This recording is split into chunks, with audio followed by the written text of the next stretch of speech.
Hey everyone, how's everyone doing? Today we are doing a REI behind the scenes. It's a lunchtime version. So if you guys are having lunch, hope you guys can tune in to watch our REI behind the scenes. This is the show that we do where we get our guest speaker, who today it's going to be Cali. He's going to come on and show us his latest flip. So on Read Behind the Scenes, what happens is they do a walkthrough of what they've done to the property. They'll run through the numbers. And then the most interesting part is that they'll talk about the different problems they've encountered on the project, how they've learned, how they've solved it. And if it's something new to them, like what they've learned out of that. And then in the end, they'll go off and give one or two tips for the viewers. So I think it's a lot of fun. It's a great learning experience for you guys. So in this episode, it's going to be specifically, Cali has done a flip and he's going to be showing us our flip. But we do lots of different ones. It can be BRRRs, it can be like raising capital, private lending. We do basically any kind of project. Obviously in the real estate world that any of the guests will like to share. So that's usually the topics that we go through and read behind the scenes, which I think it's always a lot of fun because it's always great to have an outside view, especially if we're newer at it. It's always good to obviously learn from our peers, right? So this is basically the purpose of the show, is to learn from our peers and just see how projects go for them and hopefully learn from their experiences. So I think we're still waiting for Cali to come on. So I also wanted to let you guys know that we are having in January 11th, every month we have a networking event. Obviously in December we're not having it because it's Christmas time and everyone's super busy. And even us as real estate investors, we get really busy because I feel like November, December kind of ramps up a lot for us for some reason. I don't know about you guys. Let me know if you guys get really ramped up, but I know it gets very busy for me around November, December. And I'm not even talking about taxes, just like deals going on. So January, we'll be having our networking event. So if you guys want to join, January's topic is going to be on mindset, and it's going to be a fun topic because we're going to get to, you always want to start off the year with working on yourself and personal development. So that's what next month networking event is. And then after that, after our guest speaker speaks, then you guys get to network with your peers and experts and the experts that are there too. So it's a fun and exciting time, and you guys should definitely come. So I can see Cali's here, so I'm going to invite him on.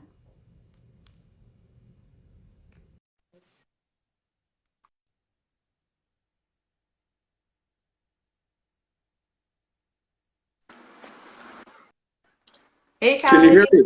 I How can you hear. doing? Good, how are you? Very good, very good. Thanks for coming on. I'm excited to hear about your project. So before we get started, do you want to just let the viewers know a little bit about you, your experience as a whole as a real estate investor, and your experience as a flipper? Sure, totally. Thanks for having me here, Diana. Everybody who's watching, I'm Cali Braithwaite. I'm out of the GTA. Currently focusing on investing in locally here in the GTA and also heavily in Moncton, New Brunswick. My experience for the last 10 years has been primarily long-term buy and holds, applying the BRRRR strategy. In the last 2 years, I decided to invest heavily into myself and figure out some more active strategies like flipping, wholesaling. Recently got into a pretty big development opportunity. So yeah, that's pretty much what I'm doing now, finding ways to create wealth for my partners and family and friends, and really enjoying the journey. That's awesome. Yeah, it's great to hear. So now let's get to what everyone loves to see, checking out being snoopy and checking out people's properties. So let's check out what you've done. Cool. You know what? I'm trying to, is there a way I can turn this camera? Oh, there we go. Yeah, you can flip it. Okay, awesome. So this is got some in my hand here. This is our most recent Toronto project. It's a flip. It's in the Junction area. So if you're, not in the GTA and you're unfamiliar, this is like a pretty highly dense neighborhood that's, been gentrifying over the last 20 years, and it's really picking up. So yeah, let's take a walk through. Diana, just ask me any questions that you want as I kind of give you a pan of what we've done here and how we started and how we ended. Yeah, so oh, that's nice. So you can see you did the glass railings. That's awesome. It's very big in Toronto, I noticed. Actually, in even a lot of places, but starting to get big. These glass railings. It's popular. I'm seeing them everywhere now, right? Yeah, they're everywhere. And so now we're heading into your kitchen. Oh, you have a Yeah, bathroom too, right there, right? Yeah. yeah. Powder room. So this place was fully done. This was a full gut, right?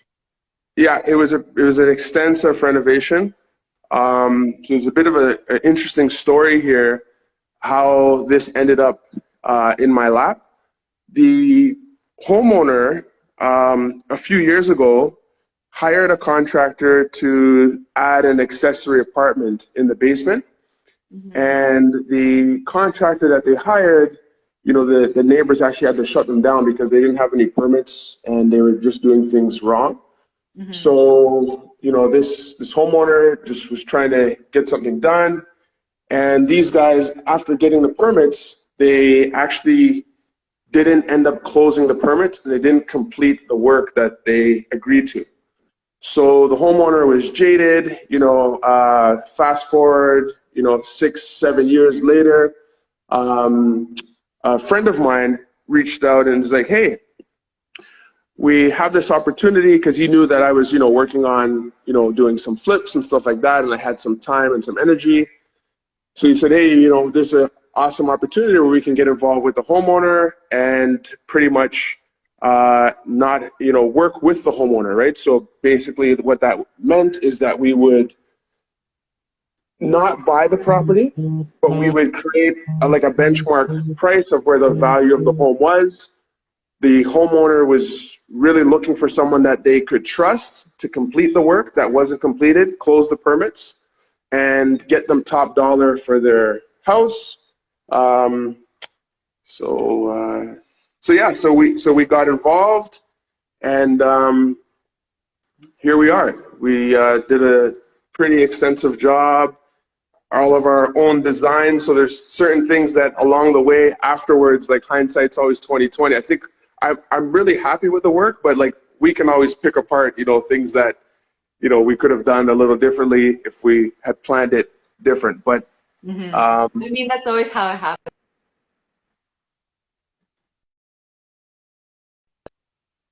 so yeah,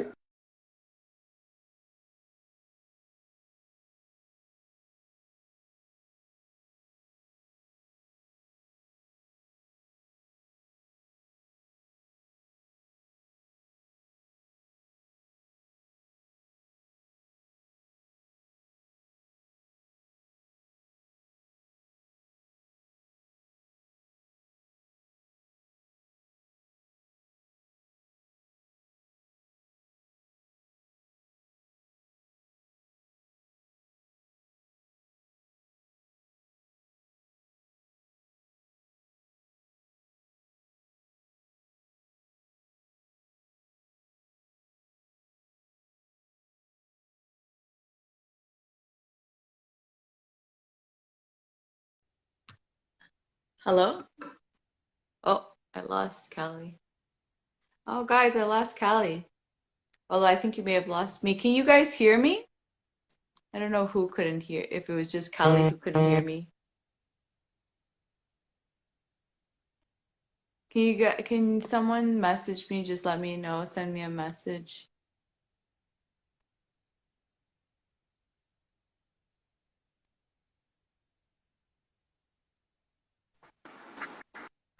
Okay, can you hear me? Yes, was that me? I'm sorry. I don't know. I'm not sure where it came from, but I was in I the see. basement, so maybe that was it. Oh, maybe. Yeah, But yeah, so do you want to head up to the second sure. floor? We saw the basement. We did get to Okay. see the basement. Oh, I think we were saying while you're going upstairs. Um, so they didn't, so, and I think the stairs you said, right? Like Yeah. this is where they originally were you have them and they moved them, right? Is that Okay. what you So were? yeah. So before, like, you would come inside here, this door, and there was a wall right here and an Mhm. entrance, and then there were stairs going down here, right Mhm. where I'm standing. So that's what the previous contractor had started, and it was a really, really poor workmanship, really shoddy job. So we just brought it back to like its original um, floor plan, and Mhm. we were able to, meet all the permit requirements and basically bring it back to a single family home, right? Yeah. And this one is now, it's a two bedroom? Is it It's a a three three? bedroom. It's a Three three bedroom? bedroom, four baths. Yeah. Bedrooms, four bathrooms. Okay, Yeah. perfect. So as you can see, this is downtown Toronto. This is a row townhouse. So this is like a tiny room. But if you live in Toronto, you may not think it's a tiny room, right? You might be used to just, hey, get in where you fit in type of mentality, right? It is, yeah, Um, it is great. Toronto is yeah, like a very, especially in the older areas, things are super tiny. that's right. So we staged this one as a nursery.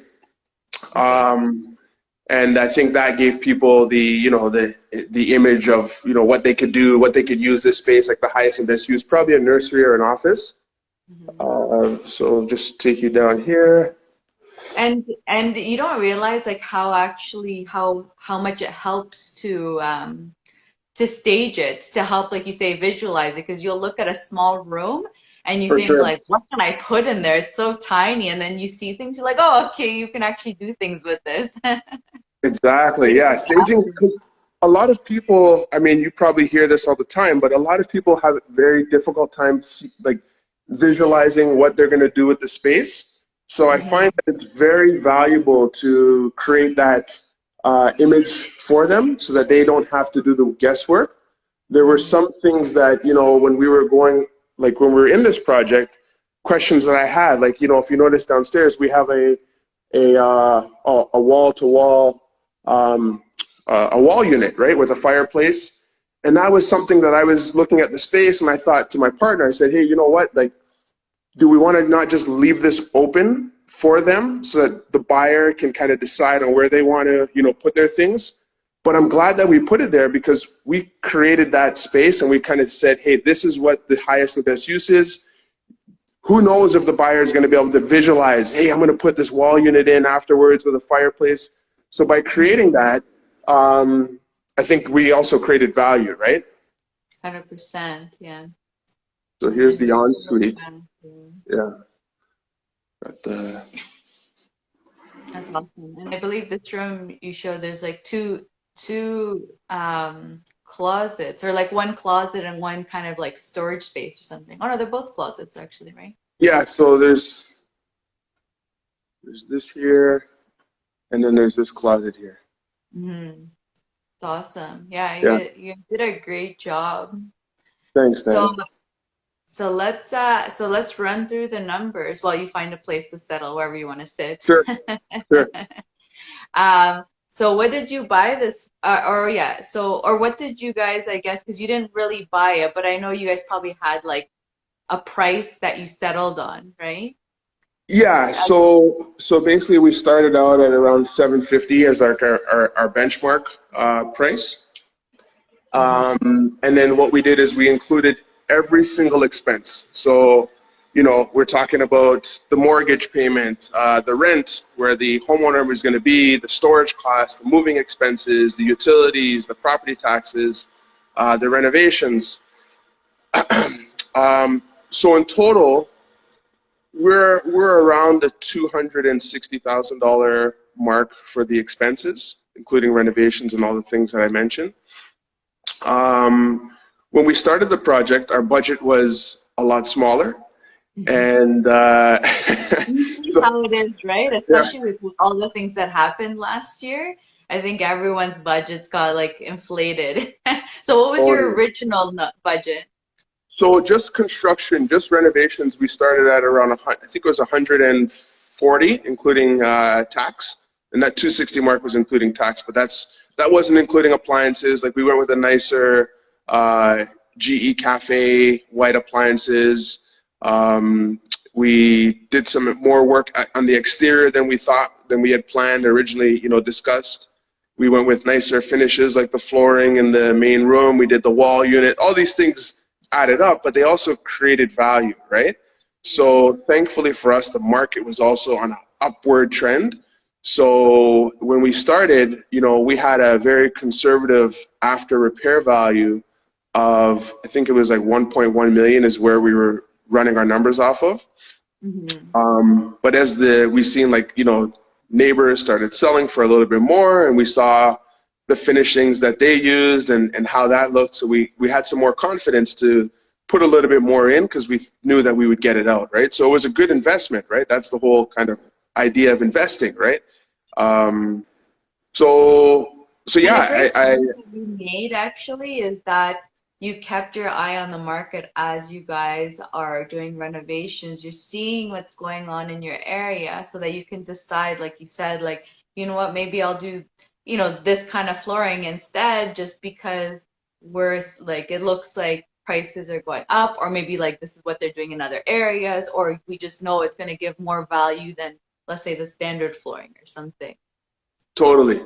So we collectively, because it was a group venture, right? So, what was beneficial is that we could kind of bounce some ideas back and forth with each other. And it wasn't like, no one felt like they were going crazy, because having to think of these things on your own sometimes without any kind of someone to like, hey, keep you in line could cause you a lot of money or grief or who knows, right?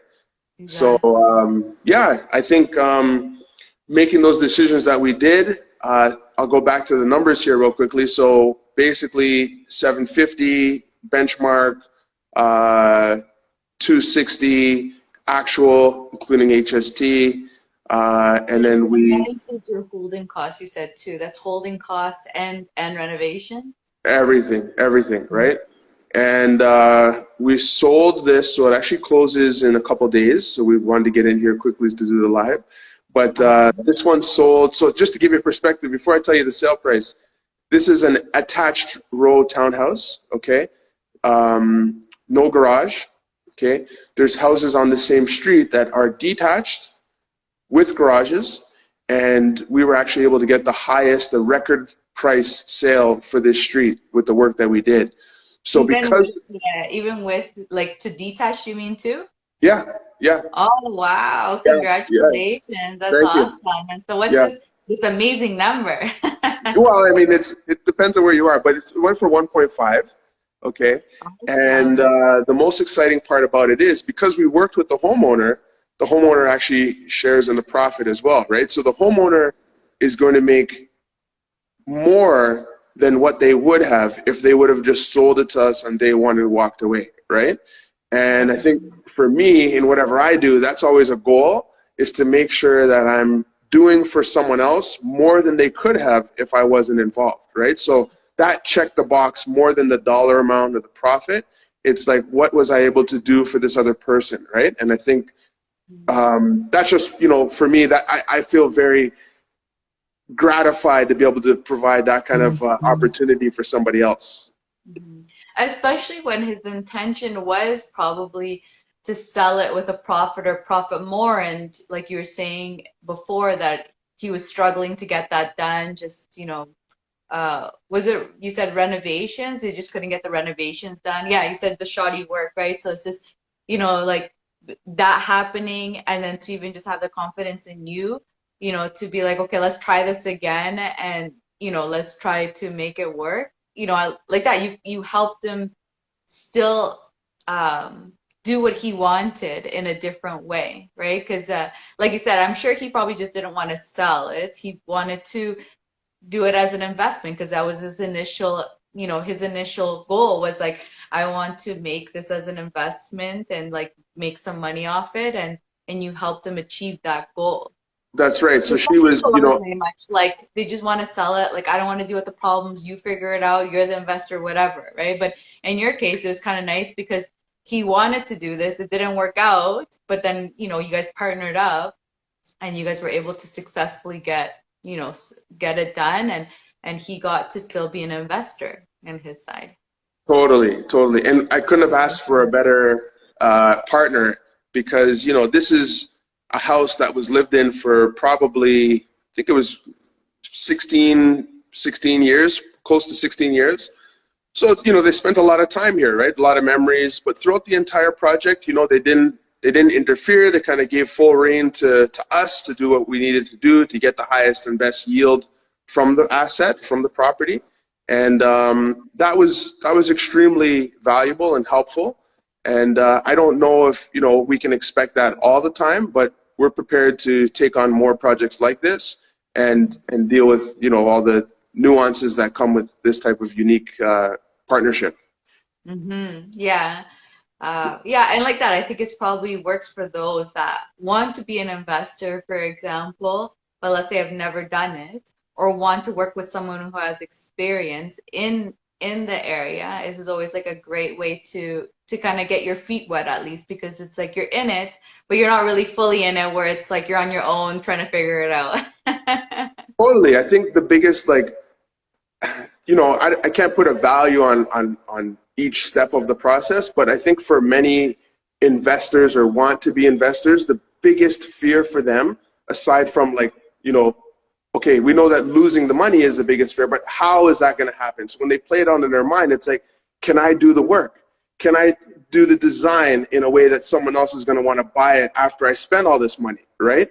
So to have like professionals or experts kind of collaborate and come with a package that is wanted by many, that's where the skills are, right? That's where the value is. And by having like myself and my partner involved in this, the homeowner / investor no longer had to worry about a lot of the things that they couldn't have done on their own because they don't have the experience, and they wouldn't know. Like, I learned a ton from this. Like, you know what I mean? There's so totally. I totally agree. And we see this a lot, even for, passive money partners, right? In some of the deals that we do, they just want to invest their capital because they don't have the time or the energy to pay attention to the other details that myself or sometimes even yourself are dealing with, right? These are the things that we do, and this is the value that we bring, right? So Yeah. And like that, even if they do become more of an active role, because maybe they are, let's say, trying to learn and want to just do away, it's just nice because like that, like you're saying, if if you need, like if you're a new investor, at least you have someone to bounce ideas off of. Right? A new investor doing this like a flip on their own, it's a very scary thing to do on your own. And you may not think of all the different types of options available, like someone like you and I, where we have more experience in these areas that can be like, oh, here we could do this, we could do that, or a big problem for them is probably like a very small problem for us just because we've, gone through it so many times, right? And so we can also help a new investor kind of bring down the stress where they're like, oh my God, this is going on. This is a big problem. We're like, no, no, don't worry. It's not that big of a deal. All we have to do is this. And like, oh, that's it? You're like, yeah. It's not that big of a problem. We're like, oh, okay, thank God. right. And imagine like, I know you went through it because you were working full time and still like taking on some really big projects, but you really wanted to be there, right? So someone who's on the fence, who's kind of thinking, do I want to get into this investing thing? Do I want to try it out? But they still have their full-time job. They got a family to take care of. They got all their regular things. I think it can be overwhelming when they want to step into the world of like getting into a project of this size, where it's like, the amount of work involved. It's not just changing flooring or painting.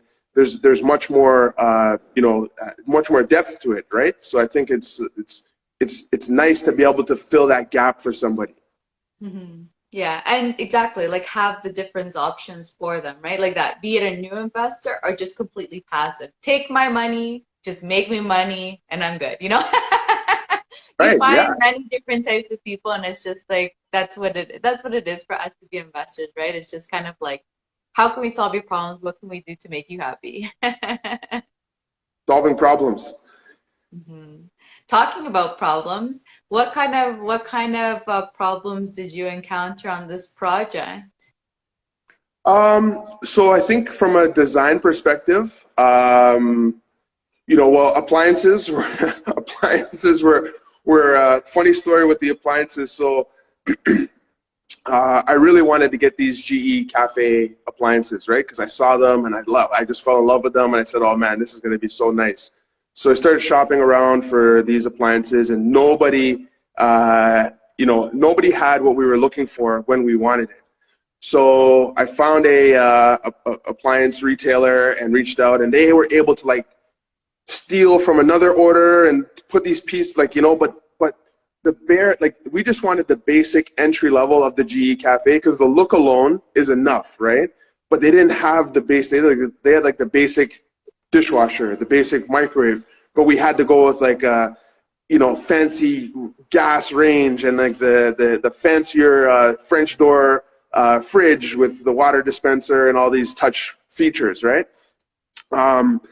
So we were so caught up in wanting to have the appliances in time because we thought the project was going to be like just shorter than what it was.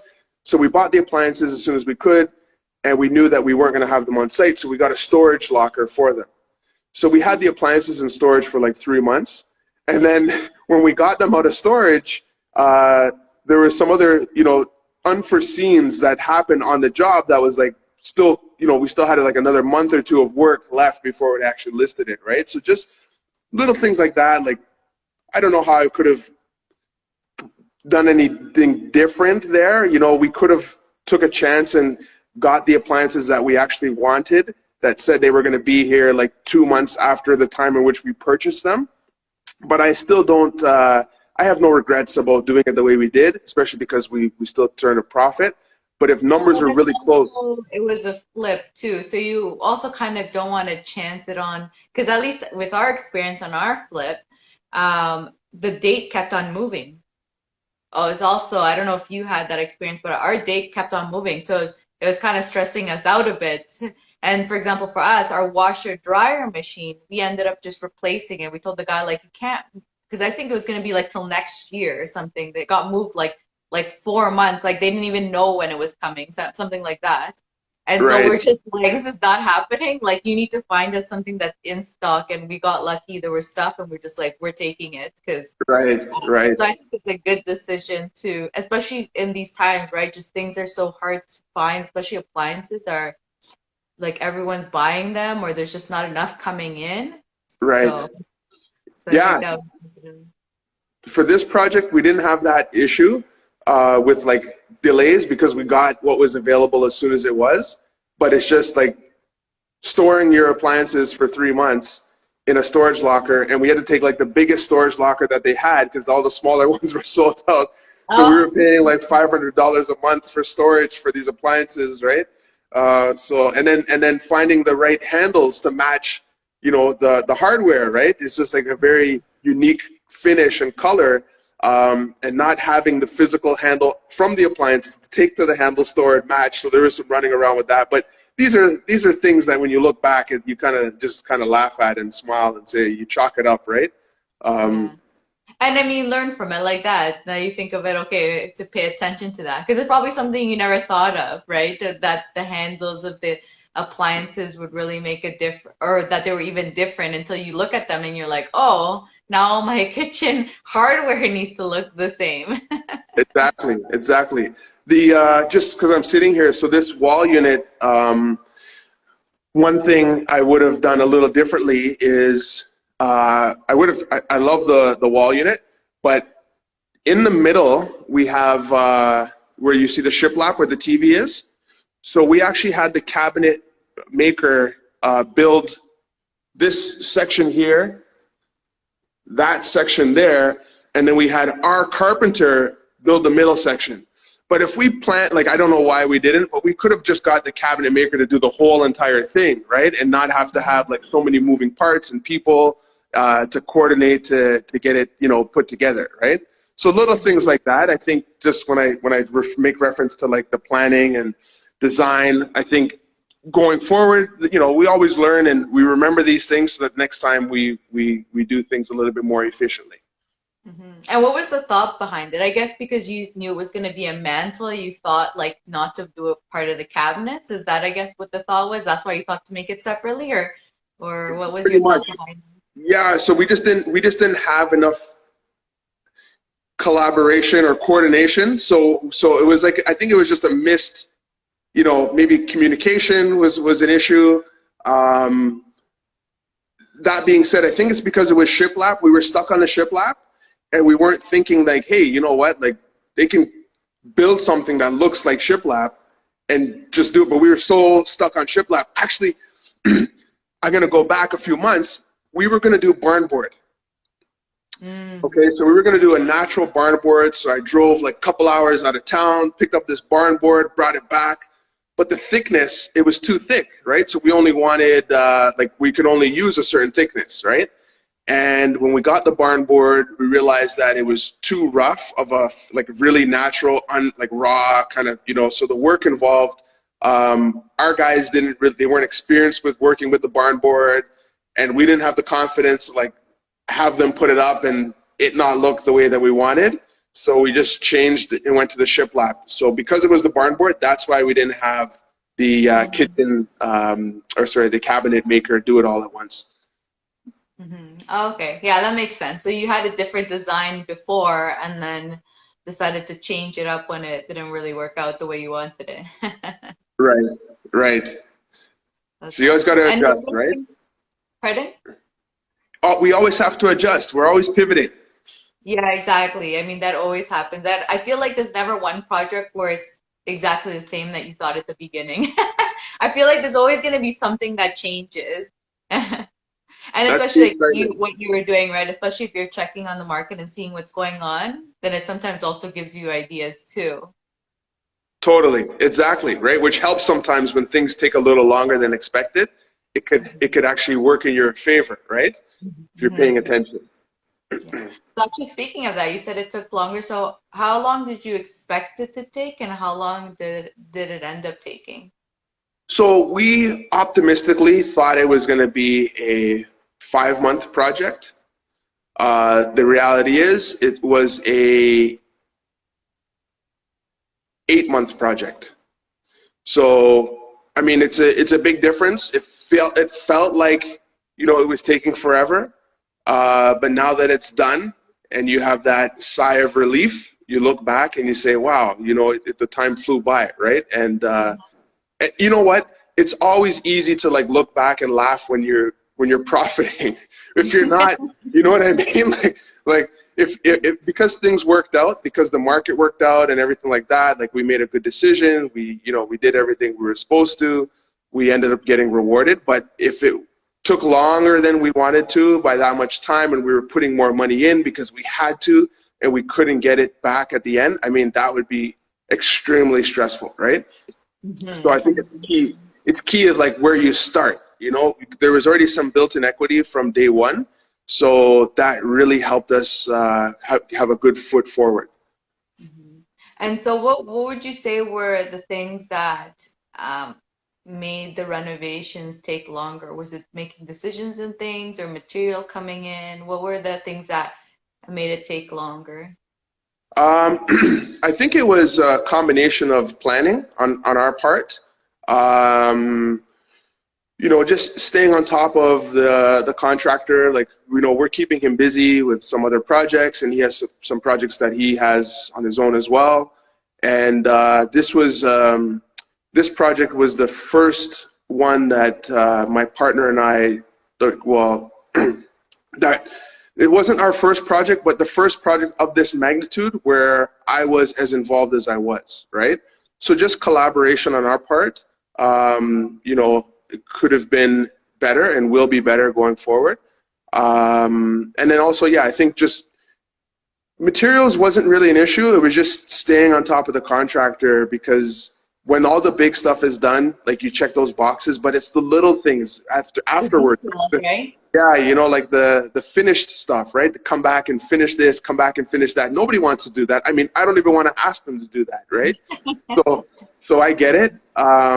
You know, but I think those are definitely things that we can improve, and I don't think they'd be that difficult to improve going forward. Hmm.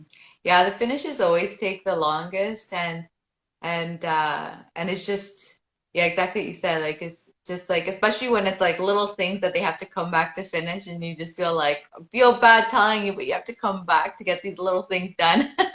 Right. Tedious stuff, right? Like, for example, you know, we had to wait actually quite a while for the glass railings.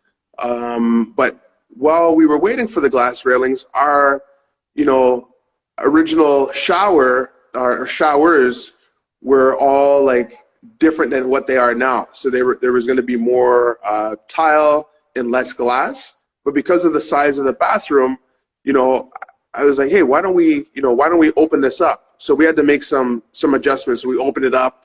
Now we have full glass. So it just opens up the bathrooms a little bit more. It costs a little bit more, but again, it's an investment, right? So we're always looking at like, what's the return of this decision, you know? And it was an easy one to make, because if we had left it the way it was, the functionality, it just would look so. We would have closed it in. Yeah. Yes. So with making a full glass shower, especially where those corners are, it just helped tremendously, I think, in the overall finished product. 100%. And so what made you decide to close it at the beginning, like have it closed up and then have it like open it up? What made you decide that? So I take the blame for that. Is I just told the contractor, hey, we want a shower here, and they built a shower, right? So so you know, after, like, I wish you could have read my mind. yeah, that's right. We said a shower with glass doors, right? So like, you know, and they didn't ask any questions, and I wasn't there the day they framed it out. So afterwards I realized, I'm like, oh geez, you know what? This is not what we wanted. We wanted like full glass, right? So just having to go back and having that conversation. And thankfully, you know, the contractor was patient with us, because, you know, we're paying him. But yeah, we created a pretty cool opportunity, because we actually gave the contractor a piece of equity.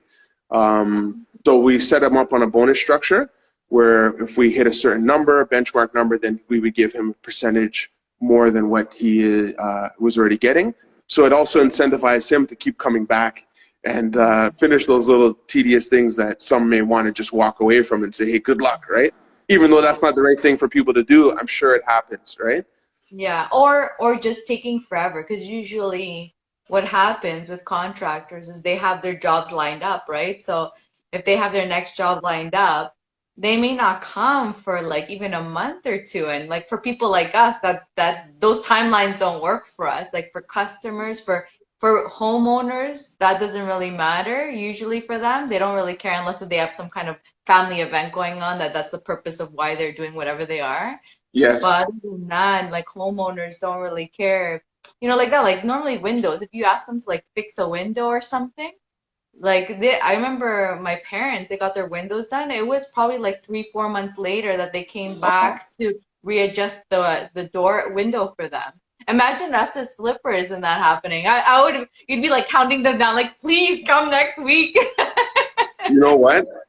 So funny thing is with the windows, this side of the house where I'm sitting now, the windows were not in rough shape, right? So when we did our original walkthrough, we decided to keep the windows. So our contractor said, hey, you know what? I can fix these, you know, if anything, like, don't worry about it. They're salvageable. Save your money, right? We're working on a budget here. So the project went on, we get to the end, and then we were having like a difficult time getting the windows closed. So I'm like, oh my goodness, like, what do? We did all this nice work, but we left these old friggin' windows, right? So I was kicking myself in the butt, because I was like, man, we're tripping over toonies to pick up loonies, right? And, you know, just actually we ended up selling the house before the windows were repaired or replaced, but we did have a condition that we would get them in functioning, right? So either repair them, replace them. And we had my contractors guys look at it, and they're like, yeah, you know, we don't think we can fix them. We reached out to a couple other window companies that just, you know, we found and sent them photos. That, you know, conversation was good, communication was good. And then once I sent the photos, it was crickets, right? No one was responding like to help out, right? So I was like, oh my goodness, what are we gonna do? So we finally found a guy, and he has his own. He manufactures and, you know, fabricates the windows himself, but he was just super busy. But he looked at the photos. He came by. He looked at the windows. He's like, yeah, all you need to do is get these arms. Maybe we can do it. And we were talking to him on like Thursday of just a couple of days ago, right? And our closing is next Wednesday. So we wanted to figure out, hey, do we need to, you know, is there going to be a holdback for the new buyers? Are we going to have to buy new windows? What's going to happen here? So he felt confident that he could fix them, but he was like, I think I can, but I still need to get the parts. I'm like, look, tell me where I can get the parts. I'll get the parts. I'll bring them to location. You know, I know you're busy. We just need to get this done, right? So he told me where I can get the parts. I went and got the parts. He's like, okay, I'm going to be there this day, this time, whatever. No show. I'm like, hey man, what's going on? We need you, right? You know, what's your price? He's like, this is my price. It's going to be roughly blah, blah, blah. And, you know, when can you get there? He's like, well, I'm trying, but I'm just super busy. I got, you know, all this stuff going on. I'm trying to help you guys out. Long story short, last time I called him, I said, okay, look, what's your price? I'll double it. Just, I need you to get there and do. So he's like, okay, no problem, right? So money always calls, right? Oh, you went mute. You're muted. Oh, sorry, you got muted. Sorry, you were muted for a little bit, but now you're fine. Okay, I'm not sure what happened, but I was saying the cost that it was to pay double to do the repair versus to replace the windows, have a holdback from the lawyers, like all this jazz. It was like so small, right? Yeah, so I told him, because I want to do more business with him, right? So I was like, look, man, you know, I don't normally do this, but this time we need you to do it. But don't expect me to, like, you know, pay double every time we're doing a contract, right? Because it's not going to happen, you know? Yeah. So we got it done. So he came by, he did it. I wasn't here. I had him send me a video of it opening and closing fully. And that was like that was like the icing on the cake when we saw that video. That's awesome. And yeah, like, and sometimes you have to do things like that, right? And sometimes you're just like if you have to get it done and like the closing's happening and you want to make it less complicated for yourself, because that's basically what you guys were trying to do, is just like, let's just close and have it all done so no money's held back waiting for anything. And clean. That's awesome. Nice and clean. Yeah. Exactly. It just makes it easier. So do you have any other things that you'd like to mention that you felt like were learning experiences or problems that you had to solve? Yeah, I learned that herringbone flooring, there's a lot of waste, and you got to account for that waste when you're doing your measurements and estimates. You know, that's one thing. So I'll just showcase here what I'm talking about. Okay, so we have this herringbone. We measured the entire, like all the way back to the door, and we bought enough for the entire space if we were doing just regular, you know, parallel laid flooring, right? So we got to here, and that back space is, let's call it 150, 130 square feet. We had like 50 square feet left over of this herringbone. But this was a special order. So again, timing, we decided, do we want to wait and hold up the project to like order more of this herringbone, and what if it gets delayed? So our contractor had some extra material from another project, and he's like, guys, we can just put this down, and, you know, because it's its own room, it has its own identity. This is what we were thinking, like how we were kind of justifying it to ourselves. So it ended up working out, right? So we have this here, and this is like this will be the formal dining And then we have the herringbone down there. So it actually, to me, it doesn't look bad. It's a lot of different colors. Like it's not, which is nice. pardon me? I said it separates the room, like it actually Exactly. separates them. Yeah, yeah. I mean, it would have looked like, amazing if it went all the way, but it doesn't, and we made it work, right? So I think that's the key is like, you got a problem, what do you got to do? What can you do to solve it, right? Exactly. That's basically what our jobs are, right? As our job is to pivot and just go with the information we have and figure out possible option solutions to be able to solve the problem, just keep the project moving forward is always what's important, and finishing it is always what the goal is. Problem solvers. Problem solvers, that's for sure. So do you have any tips? Do you have any tips for the viewers as a either first time flipper or even intermediary flipper? What kind of tips do you have for these kind of people? Yeah, well, just like more related to this project and like the nuances here is, I would say, be familiar or understand the market that you're deciding to invest in. You know, by understanding the market, do things like check out some comps, check out for sales, like on market comps and solds, to see the standard of what people are willing to pay, what the finishes are, to give yourself an idea, because sometimes you can under renovate, sometimes you can also over renovate, right?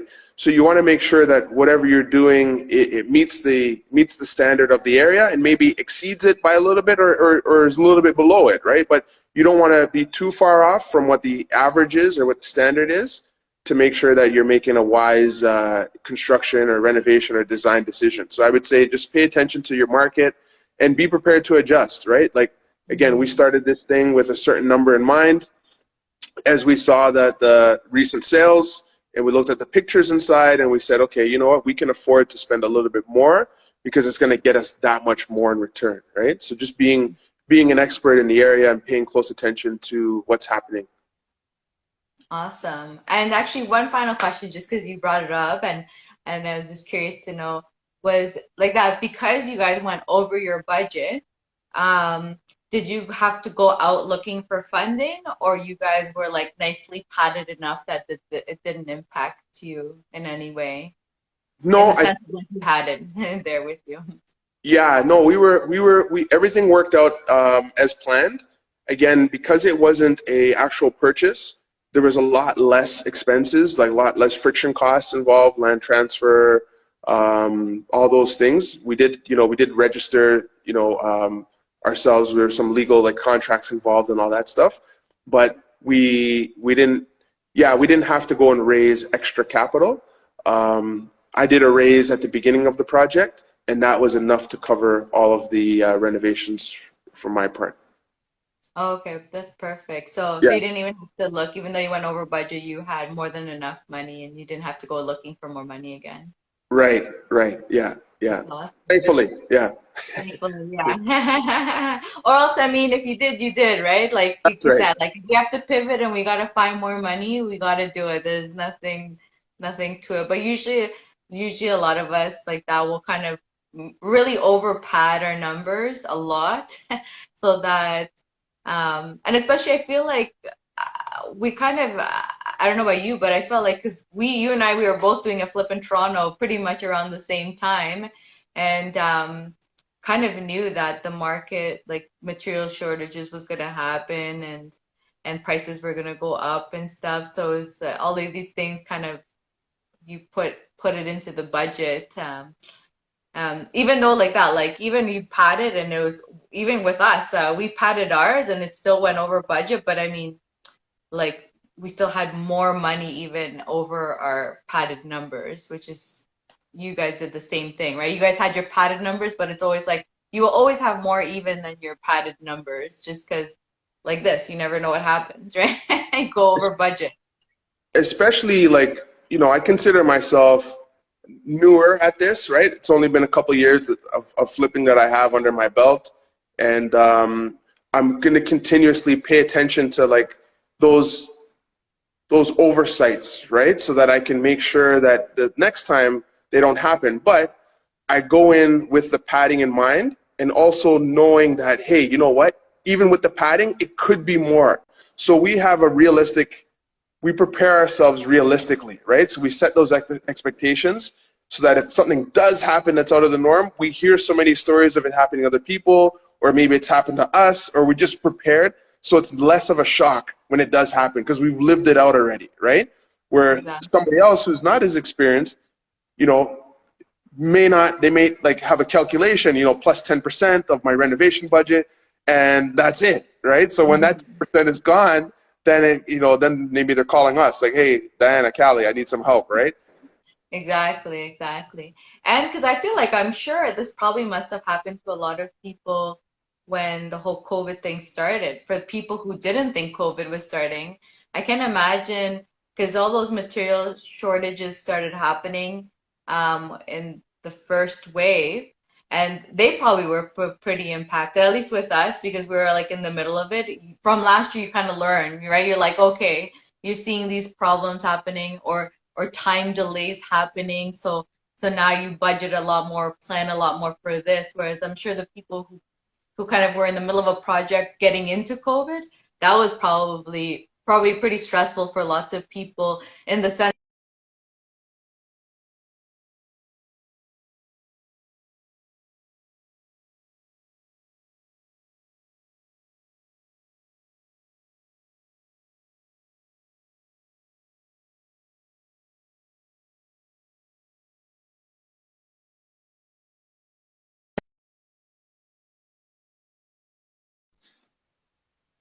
I'm back. Yeah. I don't know what happened. Wi-Fi went down. I'm on my data now. Oh, okay, cool. No worries. Maybe But yeah, yeah. But you were saying you cut out when you were talking about just the economic, like where you are in the market and the timing, you know, so that's where you cut out. oh yeah, so I was saying like for those people, like yes, like you came into COVID and they probably got hit with a lot of new things, I think, right? A lot of delays, realizing like, when Home Depot basically shut down and like you had to go curbside, like all these new things happen. Like a lot of those people had to do a lot of pivoting and a lot of probably having to maybe raise more money because now the project of like let's say 2 3 months 6 months whatever your project was got now became a lot longer. That being said, they also probably benefit from the prices going up, but may have not had the budget, right? They may have had like, okay, this is my budget, and then now it's like, wow, why are we like needing so much more money? Whereas at least for For us, sure. in this time and this year, you see everything that happened, and I felt like at least with me, I felt like a lot more prepared. Like, okay, if this happens, we're doing this. If this happens, this is happening. You kind of have like your contingencies of because you've already seen what's happened in last year. Right. Again, paying attention, right? So like what I was saying earlier, you know, whether you're paying attention to like the local real estate in your area, the houses that you're, you know, looking to get into, or you're paying attention to the market, right? And this is the real estate market. So you are prepared because you're seeing these things happen. So you're like, hey, this might happen, so I better have this contingency. Also, what's really cool, Dan, what I like about like joint venture partnerships and things like that is that it helps soften the load a little bit, right? Maybe on the back end, like when everything's said and done, the profit may not be as grand because you're splitting it with whoever you're partnering with, but it also gives you a bit of a buffer to know that, hey, us together, if there is a call, like a cash call, it's not all on one person, right? So that for me, you know, I really do enjoy working with and collaborating with other people, and that's one of the reasons why. Yeah, 100%. Even I would say also just to add on to that is that having that community around you. Because like that, like if things are happening, at least for example, like, hey Callie, do you see what the hell's going on with the world? What the hell are you doing? Like you got at least you gotta start going on Totally. like trying to figure out things and see what's happening. and helping each other solve problems, right? Oh, I see this happening, you should try out this or whatever. We also help each other out. So I feel like your network also really helps you in hard times too, to at least help you problem solve, because sometimes you do get like blinders and you kind of can't see anything else around, and sometimes it's not good. Totally. It can be costly. It can be very costly. 100%. Teamwork makes the dream work. Yeah. 100%. Totally agree. Thanks so much, Cali. It was so much fun to see your project and hear how successful it was. That's awesome. Congratulations. Thank you. Hopefully we'll get to see your next flips whenever they're done. But it looks like you're working on bigger projects, so maybe a little down the road. Yeah. There's always something happening. Maybe I'll bring you guys out to Moncton the next time I'm there. Show you some of the stuff going on out there. Sounds like a good idea. Thanks so much for coming on. Thank you, everyone, for watching. I hope you enjoyed. Bye, everyone. Bye. Bye, Cali.